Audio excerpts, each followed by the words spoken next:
জাতীয় ক্রিকেট দলের সাবেক অধিনায়ক ও অভিষেক টেস্টের সেঞ্চুরিয়ান আমিনুল ইসলাম বুলবুল বিসিবির পরিচালক মনোনীত হয়েছেন। ৩০ মে বিকেলে জাতীয় ক্রীড়া পরিষদের সচিব মোহাম্মদ আমিনুল ইসলাম এনডিসি এই সংক্রান্ত একটি চিঠি বিসিবি সিইও বরাবর প্রেরণ করেছেন। সেখানে এই সংক্রান্ত বিষয়ে প্রয়োজনীয় কার্যক্রম গ্রহণের জন্য অনুরোধ করা হয়েছে।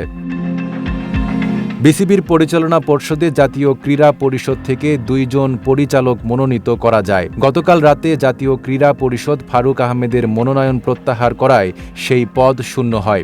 সেই শূন্য পদের বিপরীতে আজ আমিনুল ইসলাম বুলবুলকে জাতীয় ক্রীড়া পরিষদ পরিচালক পদে মনোনয়ন দিয়েছে। জাতীয় ক্রীড়া পরিষদের মনোনীত আরেকজন পরিচালক হলেন নাজমুল আবেদিন ফাহিম। ওয়ালটন আবারও মিলিনিয়ার অফারে ওয়ালটন ফ্রিজ কিনে আপনিও হয়ে যেতে পারেন মিলিয়নিয়ার। মিলিনিয়ার ছড়াছড়ি দেশ জুড়ে, এটা শুধু ওয়ালটেনই পারে। গত বছরের আগস্টে দেশের রাজনৈতিক পট পরিবর্তনের পর নাজমুল হাসান পাপনের জায়গায় নতুন করে সভাপতির চেয়ারে বসেছিলেন ফারুক আহমেদ। আরেক আগস্ট আসার আগেই আবারও পালাবদল হচ্ছে বাংলাদেশ ক্রিকেট বোর্ডে। 8 পরিচালকের অনাস্থা প্রদানের পর 29 মে রাতে ফারুক আহমেদের কাউন্সিলর মনোনয়ন প্রত্যাহার করে জাতীয় ক্রীড়া পরিষদ। একই সঙ্গে সংস্থাটি আমিনুল ইসলাম বুলবুলকে নতুন করে কাউন্সিলর মনোনয়ন দেয়।